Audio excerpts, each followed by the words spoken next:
Okay, welcome everyone. October, fall time. We've got a full day here. Hopefully we can get feedback from you all today on the format of these meetings and such. We've got a presentation too, so hopefully we can get it all in. As a reminder, the meeting is being recorded. The recordings are available as most know, but I think we need to keep reminding people. Please let folks that you work with know that this website here has not only the recordings, but has a lot of other resources, access to data sheets, access to conference recordings, other workshop recordings, quick guides, etc.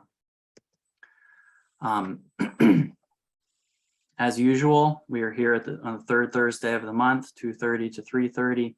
Zoom link is always the same. Let me know if you have any folks that you'd like to be added to the distribution list, and I'll add them to that. As another reminder, folks who are attending these meetings are generally from the Delaware River Basin, working within the Delaware River Basin, either directly with the Delaware River Watershed Initiative or just working in the DRB. And then we do have some folks from outside the DRB. These meetings, as well as Stroud Center support for the EnviroDIY stations and general monitoring support in the Delaware Basin, is via the DRWI and via CSAW, the Consortium for Scientific Assistance to Watersheds, through PADEP. Here's the DRWI website, 4 states, 1 source, if you want to take a look at it. The EnviroDIY in the DRB project that we are all part of is a small component of the DRWI. CSAW, Consortium for Scientific Assistance to Watersheds, that is only for Pennsylvania, but keep that in mind if you need additional support for any number of different monitoring or science education type events or learning. Be in touch. As a reminder, the goals for these meetings are simply a time to check in and to have these presentations, do some networking. We also provide updates from the Stroud Center. And all of this is to just continue building capacity among all of us, gathering good data and using it purposefully. So I'm a facilitator of these meetings. Rachel helps facilitate and is also technician working across the DRB. Krista and Shannon, designer. Shannon is designer of these EnviroDIY or stations, etc.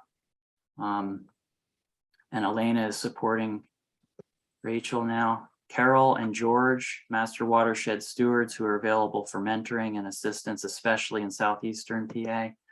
And then the kind of the main DRWI leads from the Stroud Center, John Jackson, Matt Earhart, and R. Scott. Our primary goal with the EnviroDIY stations remains supporting station owners and using the stations for their own purposes, but we are continuing to analyze the broader data set and develop tools to help to understand and contextualize, interpret, and communicate the data. I see some chat things coming in. Rachel, can you just chime in if there's anything immediate to address, please? I am not seeing anything in the chat. Oh, it must just be coming to me then. But I'll keep an eye on it. Okay. It's just actually just came from Jim. Sorry. It was just to me.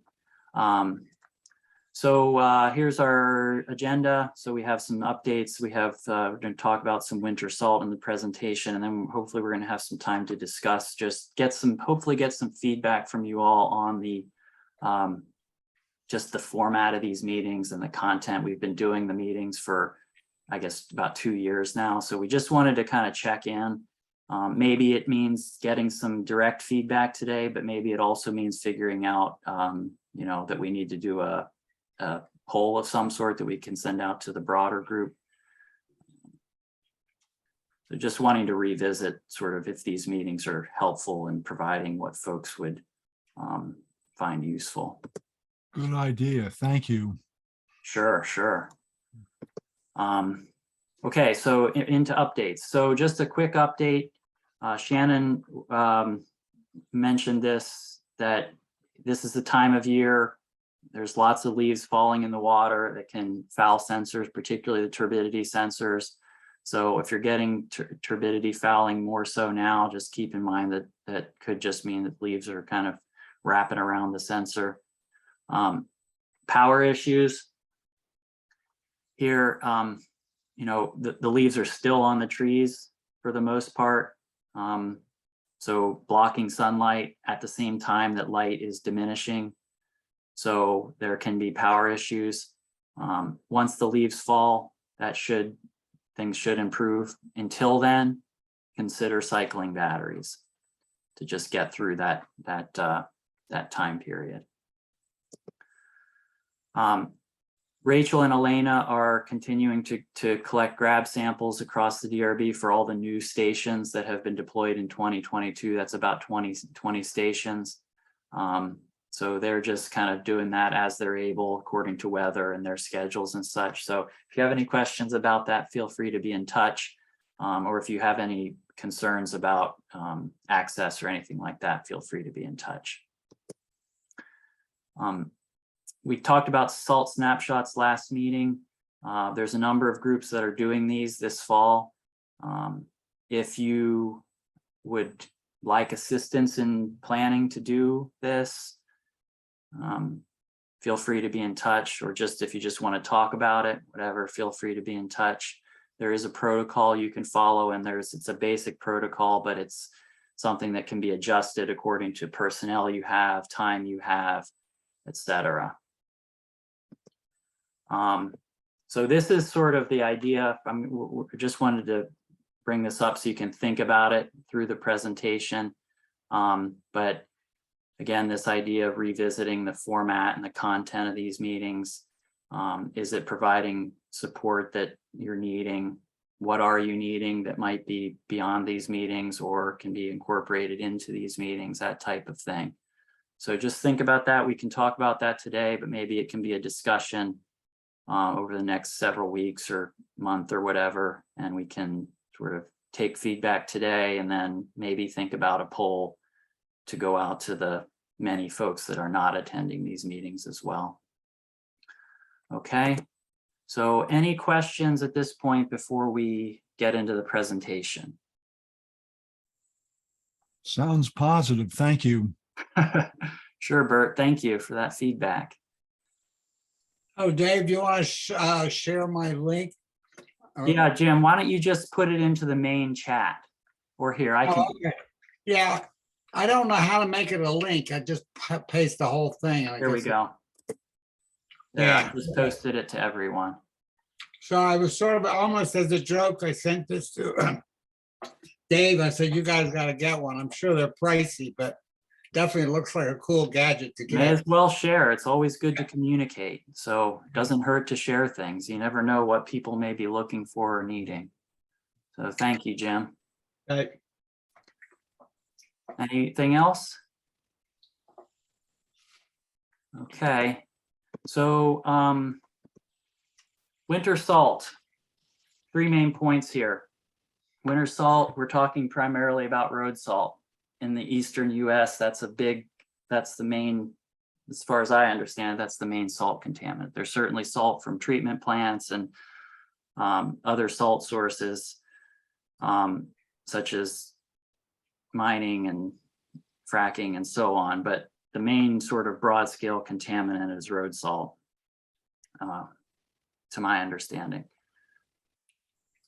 Via large flushes from runoff during snow and ice melts. So you've got these big flushes in the you know, during and after storms that cause immediate toxicity, acute toxicity potentially to aquatic life at that time. And then, as I'll show in this presentation, I have a slide that illustrates this, but the large amounts that come in the winter lead to gradual contamination of the groundwater and higher base flow conductivities and chloride levels throughout the year, in this contributing to chronic toxicity. Chronic toxicity being throughout the year and being in the summer when water temperatures are warmer, making the salt more toxic. Okay, so just some examples of these major events. Salt flushes in the winter. This is one that there's been a station on for 5 years now. This looks good here, but we had some data transmission issues, so there may have been some bigger spikes here. You can see getting up towards sea level salt ranges, 50,000. And you can see, obviously, these major events coming in the winter.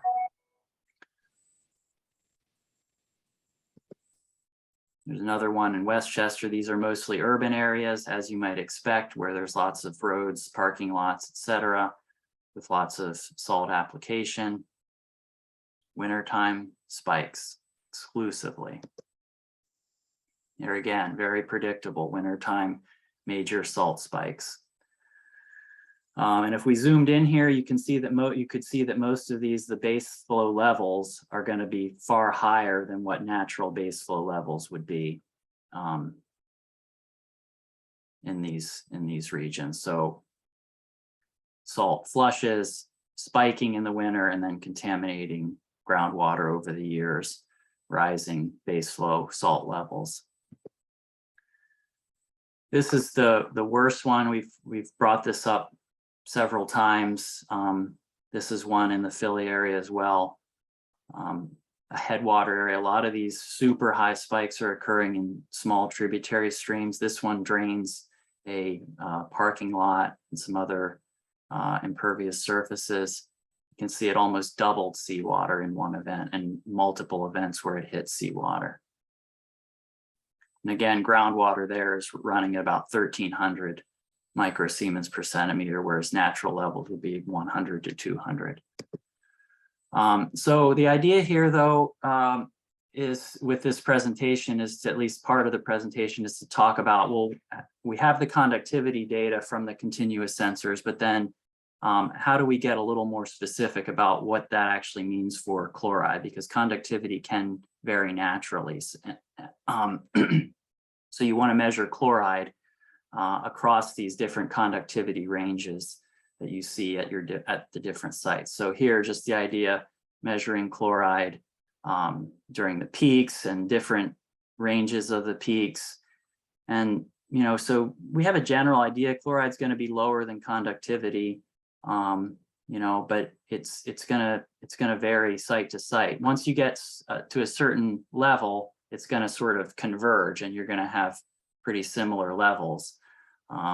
But it definitely makes sense to do watershed specific curves where you go out and measure chloride at these different conductivity levels and as well as base flow. So these are some chloride samples that were taken during the winter, before, during, and after winter salt flush events.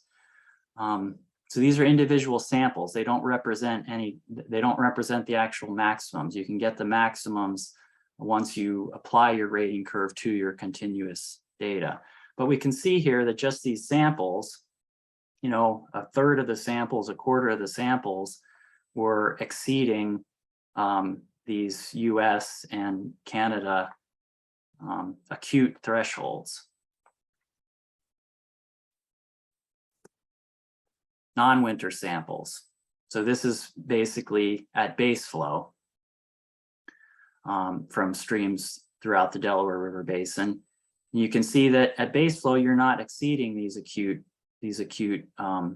standards. But there are samples that are exceeding these chronic thresholds that represent general stress and what some are referring to as hazard levels for salt levels, for chronic toxicity to aquatic life. But the intention of these samples was to develop rating curves. So we'll get to that in a second. Here's just those same numbers compared side by side. So winter, you can see blue here across a lot of different sites. You can barely even see the blue in non-winter samples, okay? And that's just because of the range that we're looking at here. Here we're at 2,000, we're at 20,000. Natural levels in our Delaware River Basin region are in the 5 to 15 or 20 range chloride, okay?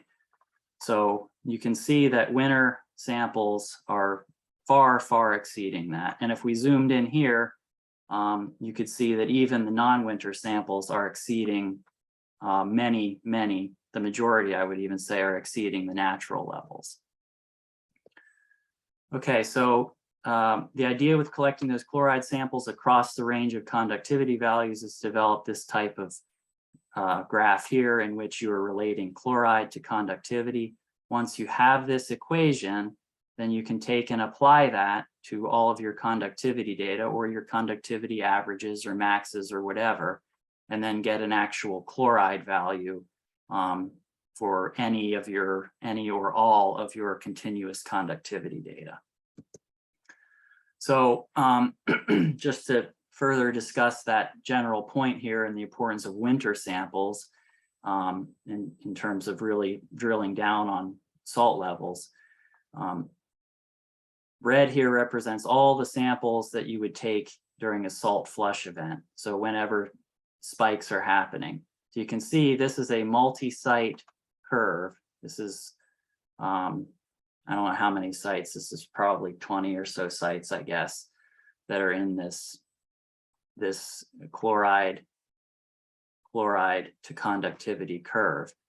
But most of these samples are collected in flush events. And then the ones down here, there's a lot, but they're just collected in base flow. And you can see that there is a trend there, and it kind of is continuous with this. But just to get specific, you really want to know what your salt levels are across the range of conductivity values that you're seeing at a site or across a region. So then we go and we apply the rating curve to the conductivity data, and you can then get your sort of maximum or whatever mean chloride levels. You just basically, it allows you to get chloride for any of your continuous data that you want. Dave, I have a question, quick. Sure, Jim. Well, all this data, is there a correlation, or are you going to get that between sites? In other words, non-salt, their base flow is higher than, is that correlated pretty well between? Yeah, so base flow conductivity with spike conductivity.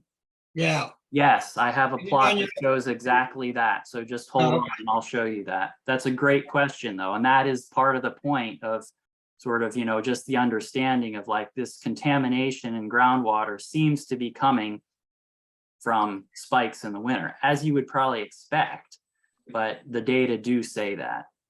Oh, thanks. So, you can see here, so this is basically the same plot as we saw before, but this is actually like all the data that you have for your site, not just an individual sample that may or may not come at a peak salt level. So you can see here, you're getting up to over 30,000 fluoride, and then you're seeing like about a quarter of your sites are exceeding the acute criterion. Quarter of the sites in the DRB. So, and this is to your point, Jim. This is, but I have another plot that illustrates it even better.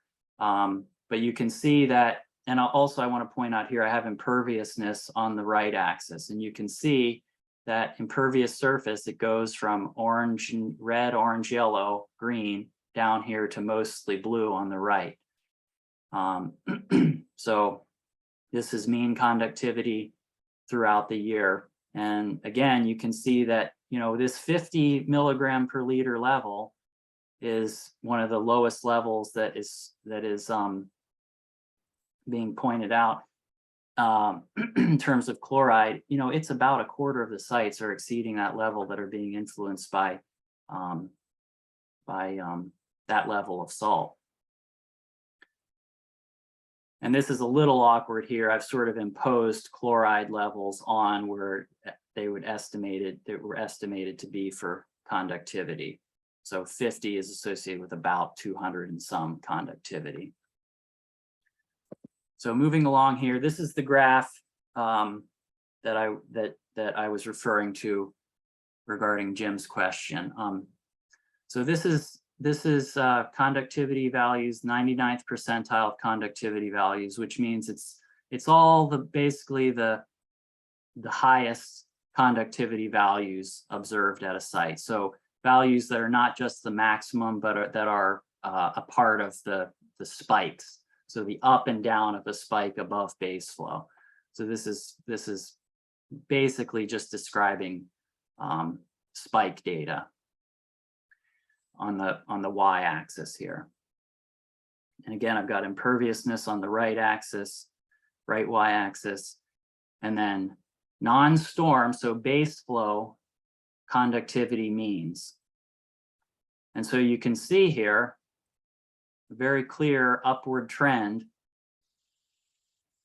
where base flow conductivity increases along with spike conductivity values, which suggests, as we mentioned before, that the spikes are closely correlated to possibly even probably causing salt contamination throughout the year. And again, we see red and orange and yellow and green up in here and blues down in here. So low imperviousness, high imperviousness, more salt, more runoff, more salt runoff, more groundwater contamination, higher base flow conductivities, and chloride levels. But it is good to have stream-specific curves if you can. You can certainly get away with broader curves because it's a general trend, but you can drill down even more specifically if you have a site-specific or watershed-specific rating curve. And I point out here in the red blocks showing the slopes of these curves, indicating some differences in the actual site or watershed specific curves.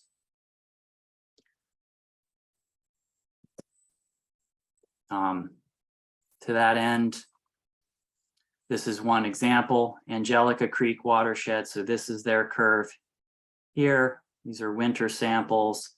You can see how those help develop this relationship, and it basically just allows you to then take, for instance, your maximum conductivity value. So the numbers that are, or the amounts, the quantities, the concentrations that are going to be, that are highest, and what that means for, toxicity, translate conductivity to chloride. And then you can relate that obviously to these thresholds. They're certainly gradients. There's stuff happening all through. Canada has a 640, US has an 860. You can see that the one site on Angelica is just exceeding the Canadian acute threshold. So it gives you some specific information as to what you're really dealing with in terms of risk for your, your overall stream health as represented by biota, by aquatic life. And then you can certainly translate via the rating curve, translate the mean conductivity values to base flow.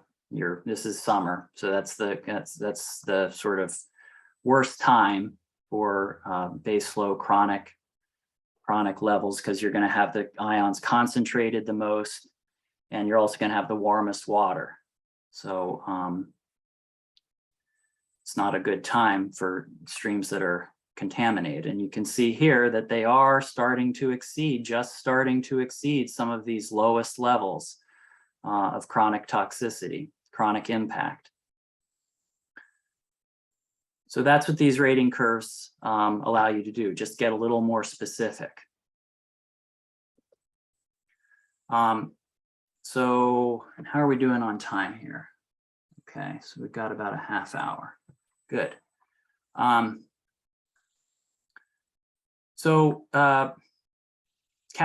So this is the last part. Cations associated with chloride. So this is not only sodium chloride, rock salt, table salt, but other salts such as calcium chloride, potassium, and magnesium. What we see in this graph here is that indeed most of the winter salt in our region is composed of sodium chloride. We've got sodium chloride here. And you can see that there's a big difference between winter and summer.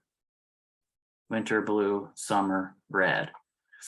And you can see here also that the difference between the calcium, potassium, and magnesium between winter and non-winter isn't as dramatic as the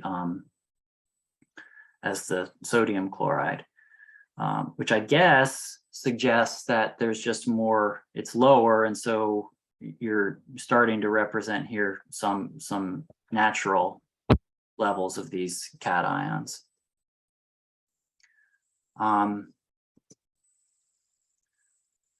Here's sodium. David, I jump in there with a quick comment. This is Mike Bullard. Sure, Mike. As the sodium's moving through soil and at the shallow aquifer along the streams and stuff, it will start to push other positive ions off. And that's maybe why you're seeing more calcium and magnesium in the winter than during the summer. Great point, Mike. Great point. Ion exchange is what you'd call that, right? Yep. So that's a whole big thing. And that relates, I mean, there's all this, when you get into the real details of toxicity of these ions, there's all of these different ion exchanges that can happen. And it's beyond me in terms of all of the specifics. It's pretty heavy duty chemistry. But there's a lot of different things going on that affects not only the ion exchange, but then affects the toxicity of those different ions, depending on what other ions are there. This is Dave Manning. Could I chip in as well on this? Of course. It didn't seem like the cations were totally compensating for the chloride, if I read that correctly. So with regard to other anions, any information regarding something like phosphate or carbonate? Yeah, it's a good question. I don't have that right now, but that would certainly be, you know, a good direction to go in to see how that all balances out. Certainly, we do actually have phosphate data and nitrate. I don't think we have sulfate. Dave, could you run that slide back? I'm curious now. Right. So these are milligrams per liter. Dave Manning, to answer your question, these would have to be actually as molarity. Right. Molarity, yeah. And so But it's yeah. So I guess the point general question, regardless. the general question without a precise accounting would be the concentration of ions beyond those that are portrayed in this graph. And those would be ammonium carbonate, ammonium as an cation, and carbonate and phosphate as anions. Mm-hmm. If you're doing grab samples, I'm just wondering, because now that we're going to be inspired to go out and do these kinds of things, or I am, whether it would be useful to try to analyze grab samples for everything, you know. Well, you know, I mean, we have some of that type of data. We certainly don't have it for all, you know, because a lot of the rating curves, for instance, have been done with just chloride strips. But we do have other anion data. I'm trying to. I do ask for purpose because the stream that I monitor has a lot of farmland. So I'm Yes, really right. curious about nitrates and phosphate. Well, David, if you're wanting to move on this stuff, then that's where we should talk, and we should try to, work on that. So just be in touch, and we can, I can round up the data that may be most helpful to you specifically for that site, and maybe other sites in the region, or just broadly to kind of drill down on that. If you think that, if you're feeling like you would like to do that, you have the time and capacity. Yeah. Well, I actually work with Mike Bullard on that, the other. Yeah, right. This, and I think we might be interested in that. Okay, cool. So I do, once a year, I do a full cations and anions and do the ion balance checks, and they're really good, except for sometimes I don't do silica, but the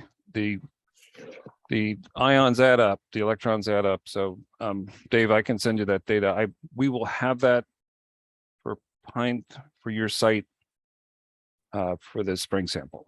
And I'll Dave Bressler, I'll stop interrupting your site. No, that's great. I mean, that'll be, I mean, that's wonderful. If you guys want to go in that direction, I'm happy to, we can certainly support you in that with the data we have, and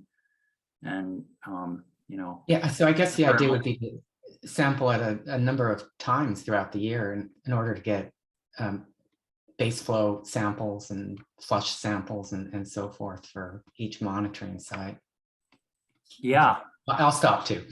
No, that's great. Let's stay in touch, and maybe we can go and make some plans for moving on this. Maybe you guys could even present the information at some point in this meeting, or others, whatever.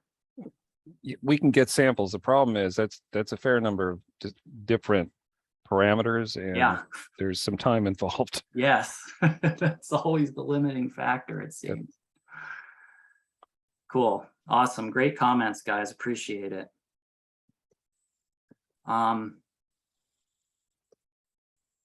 Okay, so that was actually the end. This was no, I guess I didn't show this. This is just the individual calcium. So again, higher in winter, but not near as extreme as the sodium and chloride. So just final thoughts, just a request that if you're going to be doing, any winter salt flush measurements or anything, or snapshots, and just, please be in touch, and we can work with you on that at whatever level of support you would need. If you don't need support, it would still be nice to know what's going on, so that we can have good communication and hopefully build others' capacity via good work that individual groups are doing. So just general support. We can supply chloride strips, and there's field sheets and tables for measurements and electronic versions of those. Was someone talking? Yeah, I had a question on the CIs. I tried to buy some. They're actually quite pricey. And then the company I tried to buy, I think it was Heck. Now they shipped them to the wrong address, so I sort of gave up. But can you supply them at cost, or free, or? Yes. Well, we can. I mean, if you just need we can talk about it. I mean, if you don't have it, if groups have the ability to provide strips themselves, that's the preferred. But if there's a real need for strips, and you have the capacity to go out and do the work, I think Stroud can provide the strips that you might need. Or maybe just send out a link to the various suppliers. I mean, basically, from what I found, Jim, it's basically either order directly from Hawk, but it seems like they have a super high shipping fee now, or order from Amazon is what I've sort of seen is. Okay. And here, Kevin Kevin had a big note to everyone. Our next training session will be Tuesday. Winter is coming. Road salt keeps us safe on roads and sidewalks during winter months. So Kevin, so this is a specific Isaac Walton League training, Kevin?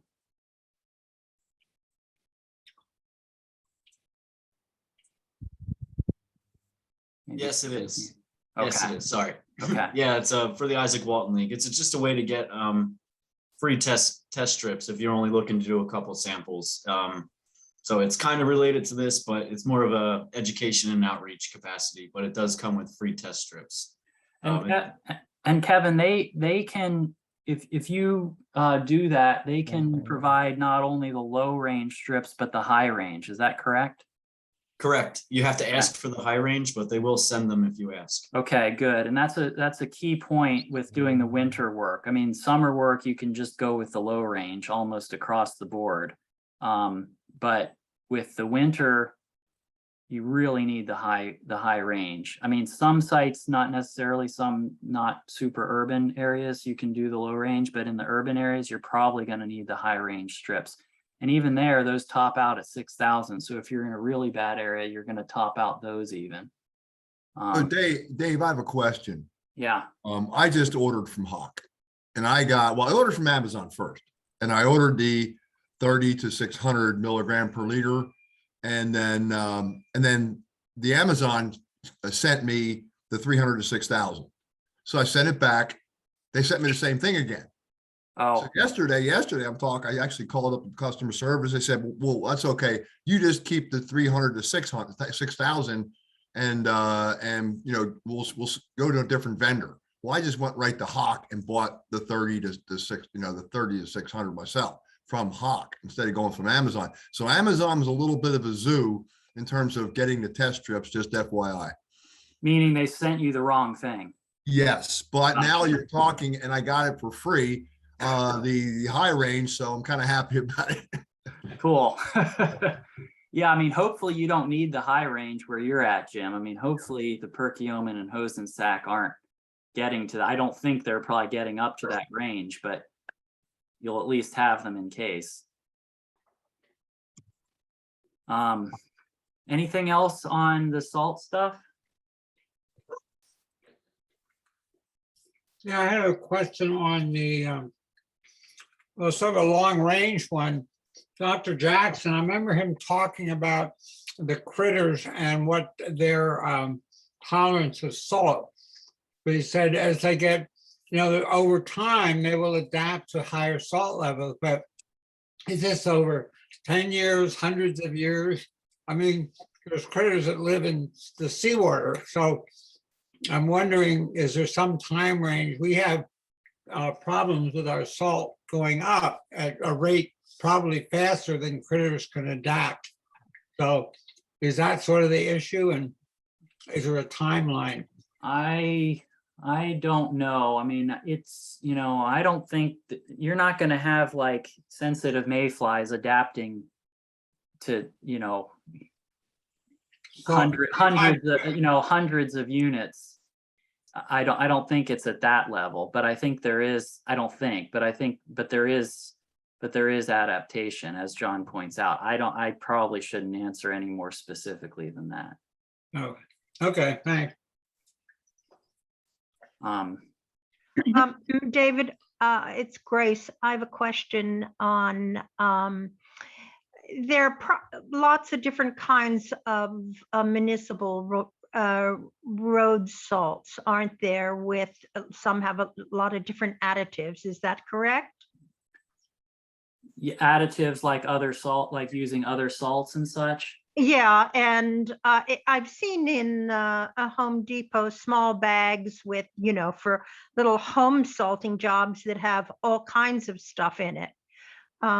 So are most of these readings fairly consistent with this basic material, the basic salts? Well, I mean, like those graphs showed, it seems like the majority of the salt that's going down is sodium chloride, but beyond that, there's definitely those different ones, calcium, you'll see that's those little round white Yes. things. And then I don't really know about other additives in there. There's obviously the additives, natural additives that some people are, like that help stickiness, like beet juice and stuff like that, which can throw things off, I guess, potentially in other ways with, organic material going into the stream. Yeah, there's some like speedy melts and, insta melts and gummy stuff. So I didn't know, about whether those were taken into consideration. I have a question on sand. In our area, they do sanding and then some salting, I believe. Are salts mixed into the sand? You mean like Road sand? I mean, when they certainly that's a process, and I think that's encouraged when it's doable for, the area. Okay, Because it reduces, the idea is to reduce the amount of salt or the need, just basically make it as safe as possible with as little salt as possible using an abrasive, whether it's sand or any other, whatever, gravel or whatever. Dave, I know in Portland, my daughter used to live out there. They don't use any salt. It's all sand. They dump that and it works fine. And then in the spring, they just sweep it up and use it again next year. So seems Yeah. like a pretty good solution. I don't know whether we'll ever convince PennDOT of that. I doubt it, but Yeah, seems like it's about expectations, and people in the East seem to have expectations that you can drive, on just wet or dry roads, like during and after storms. Valley Forge Trout Unlimited is putting a communication product together right now that is speaking to that issue. But it really is about local expectations. well, I know in There's Portland, plenty of places that don't put salt down, like you say, Jim, and they just, they well, just actually deal it with works well enough. They get around in the winter. They get black ice in Portland. They put gravel down and people drive on it. So it can be done. Yep. Okay, unless there's anything else pressing, maybe we can, Hey, Dave, yeah. Oh, Diane Diane, I'm McGovern. sorry. I saw your chat and then I forgot about it. Yeah, is that possible that construction could cause a spike? I have well, a situation now where there's a stream I test and all of a sudden the chlorine and the conductivity went up. is that right? Yeah, and there's construction going on. Yeah, I mean, certainly conductivity can go up for reasons other than salt. I mean, other than road salt. It's hard to say what specifically. I mean, you can imagine all different kinds of things. If there's some sort of sewage discharge that's happening with that, or I don't know what. So, I mean, sewage is high salt. Well, it's two houses that are being constructed like slightly uphill from this tributary. And I have no idea, like they're put the foundations and I have no idea if there's something in what they use for foundations that could cause that. Well, I mean, I guess if they're getting, I don't know. I mean, anyone have any ideas? I don't know. I mean, there's certainly like dissolving concrete can increase conductivity, but I don't know if that would be happening at that rate with I mean, maybe that could be it. I don't know. I feel a little unable to answer that, Diane. I would think the best solution would be to just go and if it's happening regularly, just go and put eyes on it, so to speak, and see if you can actually see anything. I mean, if I had to guess, I might guess that there's some sort of sewage thing happening.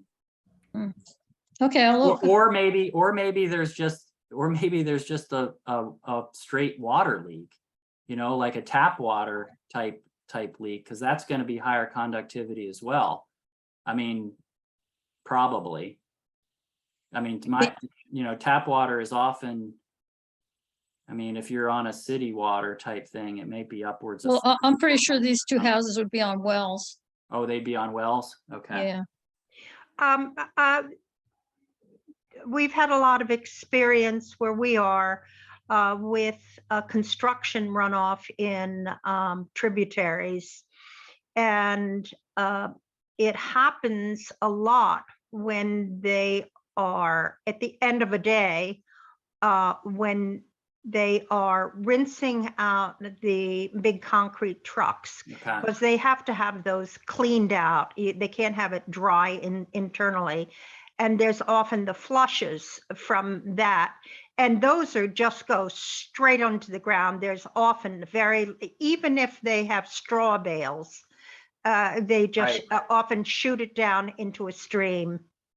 So that's basically sort of the urban karst situation. That's an immediate flush of that concrete material, which also happens over time as concrete pipes and stuff are corroding in urban areas, and you get higher conductivity because of that.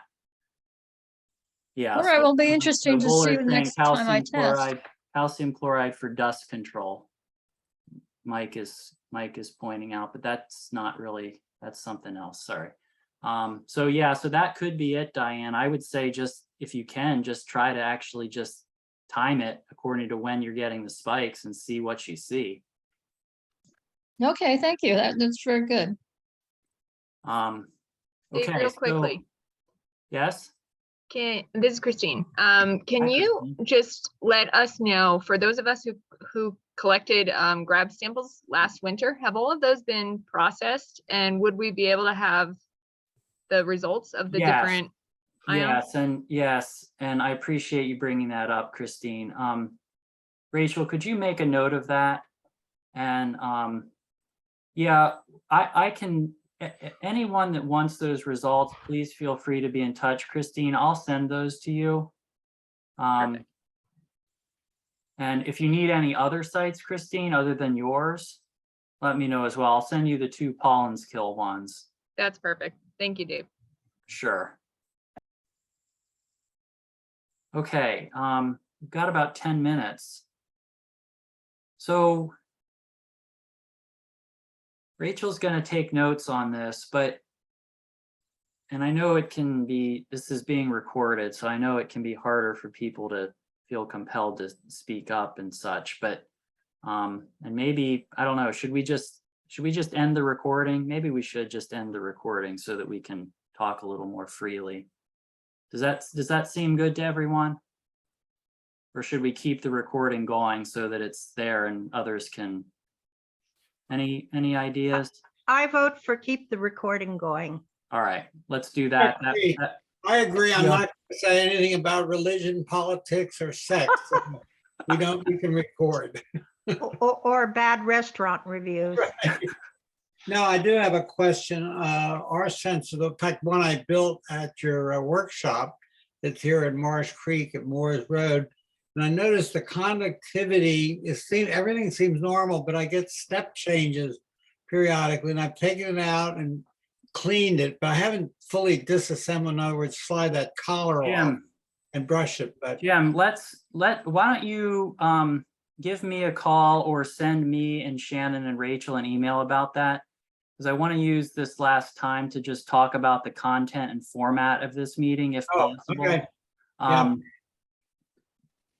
So Jim or anyone else, please, what are your thoughts on, this meeting every third Thursday of the month, 2:30 to 3:30 in the afternoon, content, format, timing, whatever. Jim Coffey, I see your hand raised. Yeah, I'm fine with this meeting. I like this meeting. So I guess what we had talked the other day, we're interested in a couple different things. I think one of the suggestions with this whole salt thing, which I think is very relevant for everybody, is I wouldn't mind seeing I'm a digital dinosaur. I mean, I'm technology I can do technology, but not very, very quickly. So looking at a workshop on salt from A to Z, ending with the suggestion that somebody else already put into the chat about how do you do a presentation to a municipality. Okay, good. So, the whole Good. snapshot thing, the whole graph thing, and I Okay. think a workshop on that would be great.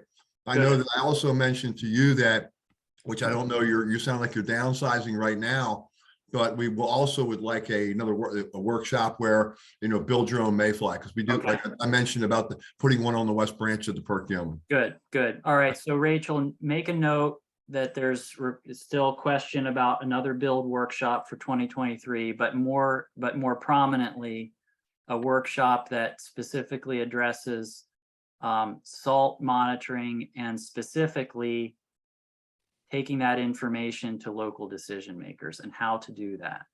That's terrific. Thanks, Bert. Bert, you have your Right. hand raised. Yes, I just want to reiterate what you just said, David. Learning more about how to use the data we're gathering with the local planning board, local building inspector, DEC, county planning, that's something I'd like to learn more about. Okay, And Good. at a lot of these meetings, there's dialogue or presentations about that. So I find them useful. So good. more of Okay. that. So, Bert, there's a number of groups that have been doing, salt data communication products, as well as other parameters, temperature, for instance. But, Yeah. Pete Goodman, who's on the call here today, Ryan Newman is on the call today. They've been developing products to actually take out to the community, to decision makers, so on, that have that type of information. But I think what we're trying to do is, do it, at least allow for there to be situational kind of dynamics that kind of dictate this one in this community needs to have this one in Yeah. this other community needs to have that. Local idiosyncrasies. Yeah. Exactly. I'd like to interject. I think there needs to be a consistent intro that's the same for all. In other words, in many of these boards, you're bringing them from zero awareness to something, so that if we have a tried and true introduction and be able to have the practice to explain, to answer some of the questions. We'll not get deep into the weeds, but that's my take. Yep. Agreed, Grace. And the way it's gone so far, it's been case by case type of thing, but different groups are just building on what others have done. So for instance, Pete took Ryan's product and just basically used, a lot of the same introductory material like you just mentioned, and then customized it for their particular situation. David Manning? I had a question. As far as approach to, I'm sorry, David. Go ahead. Go ahead.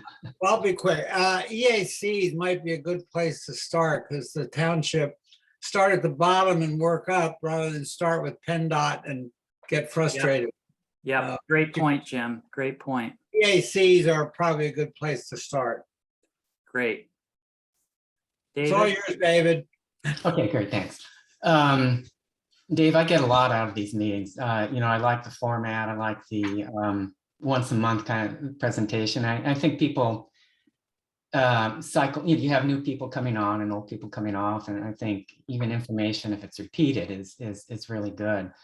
So I think the meeting, these discussions are great as is. The one thing I might suggest, it seems like every meeting, and it's a good thing, every discussion, every presentation leaves additional questions to be answered.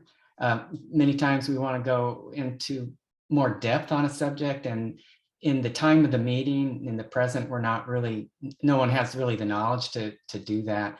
For example, in today's discussion, road salt. What exactly is road salt? That seems pretty relevant. And then the more general question is what actually comes off roads in the winter and in the summer and then construction sites. It's always unsettling to have questions left dangling at the end of our 1 hour time frame here. I wondered if we might make notes of the questions that are left unanswered, and then maybe assign someone to follow up on some aspect of that kind of a question for the next month's presentation. Good, I like that. You got that noted, Rachel? Cool. Yeah, and specifically to your point, David, about what's coming off of roads. I mean, that question in itself is just endless. Because it's like, I mean, well, just recently there was that thing about the tire toxicity to salmon in the Northwest. And it makes you wonder, well, what about our tires wear down? You replace your tires, whatever, once a year, once every 2 years, whatever, because they're worn down. Where does all that tire dust go? And that's one thing. Breathing it in the air. Yeah, and especially in urban environments. Yeah, and into the water, and so salt is not only a potentially toxic substance itself, but it's an indicator of lots of other potential things that are not even measurable at present. Okay, well, we are at 3:31. Anything else? I have one thing. I think there's some study of the plants, the new kind of growth along roadsides that are the result of the salts and the sand. And I've noticed where we have our transfer station, the massive amount growing right up to the edge of the road, eating up the shoulder, is Japanese knotweed. I don't know if it has a great love for sodium, but it's on a paved town road.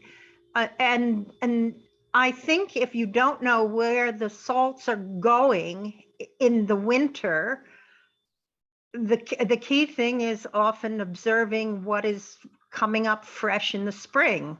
Along culverts and dips in roads and down slopes.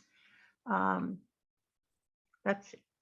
Yeah, and here, yeah, Jim Moore has direct firsthand experience of Phragmites. That's a very salty one. Yes, thanks to the Pennsylvania Turnpike road salt. Yeah, and Bullard says tire dust, exclamation. Okay, so before we go, I see people are popping off, which is totally fine. We're past 3:30.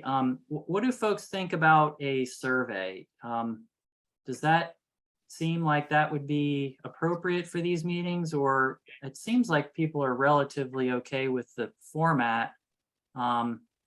But I wonder, I guess we can continue thinking about it. I don't want to hold people up, but if anyone has additional ideas about, just how to, adjust or complement or supplement these meetings or the information provided in the meetings, please feel free to be in touch. Ian says a survey may be a good place to put the additional questions people would like answered. Okay. Yep. I mean, the only issue with the questions that come up is that sometimes they are very deep and complicated questions. But we should really just persist and try to answer if we can. So let's try to move on some of this stuff, and let's continue the discussion. I kind of wonder about discussion platforms and stuff like that, where we can just have continued discussions after these meetings, some platform of discussion. The problem with that seems to be sometimes it's just a production to get into those types of forums and such, to have those types of discussions. But I kind of wonder if that would make sense at this point, to have a workshop associated discussion platform or something like that.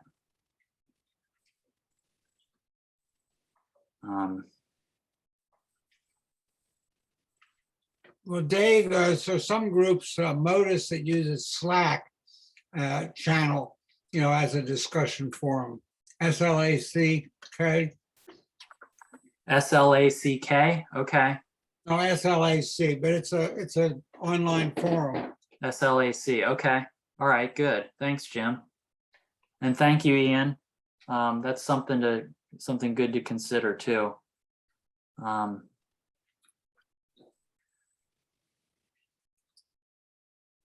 Okay. Shall we call it a meeting? All right, folks. Great seeing everyone. Thank you. Thank you. Appreciate everyone attending and the lively, informative discussion. Take care. Thank you. See everybody. Thank you. Bye all. Thanks, Dave. Thank you. Dave. Thanks. Thank you.